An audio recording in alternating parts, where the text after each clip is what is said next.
As Lupino vanished into the wilds of the Nexus, Renato vaguely remembered Lupino had a baby daughter, didn't he?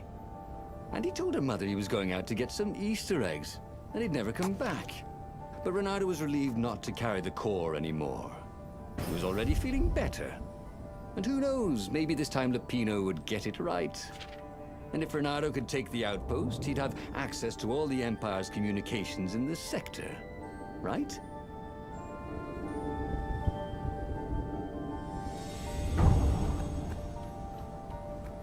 Sometimes, Renato really hated inanimate objects.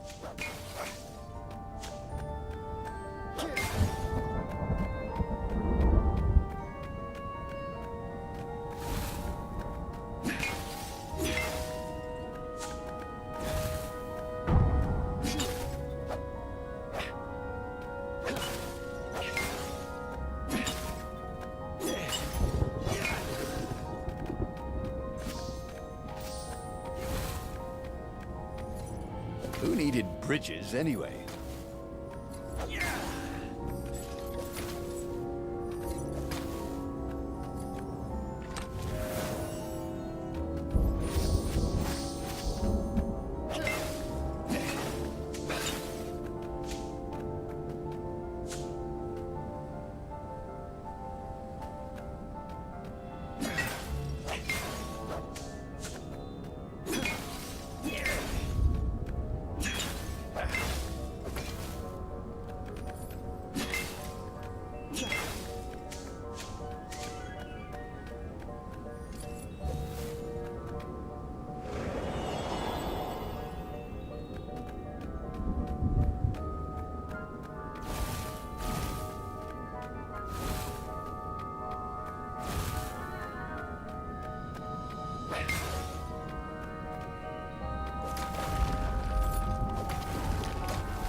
This chest smelled kind of funky.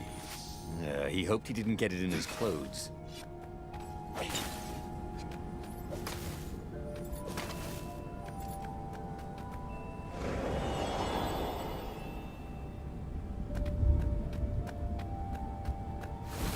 Renato caught his breath. His joints still hurt, but he couldn't feel the poison in his system anymore. He'd let the armature slip out of his hands to save his friend Lupino. Of course he had to let Lupino take the core. The rebellion needed every man doing his duty.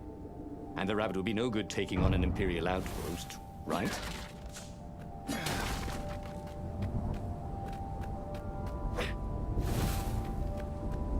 A crafting bench. Renato wondered what he could make with it.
Bernardo took the outpost with a song in his heart.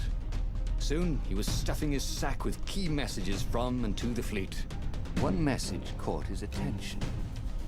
A high priority order has been given by the Emperor himself to locate something called the Iblis Stone. It was somewhere on a desert island. Bernardo had a bad feeling about this. Iblis was the name of one of the lost gods. If the Emperor was diverting ravens to search for it, maybe he should try to find it first. Then the Farspeaker Toad chortled a new message. The observatory had been sacked by ravens. Lapino and all the scientists had been taken to the mountains. Why? Why had he trusted Lapino again? And now the Empire had the core. Bernardo hailed the rebel base to warn them. But their Farspeaker didn't croak back. Was the base under attack too?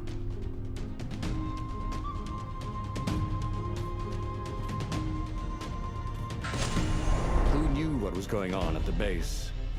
But he knew what the ravens would do to Lapino if Bernardo didn't rescue him fast. What are old friends for, if not to need rescuing every few days?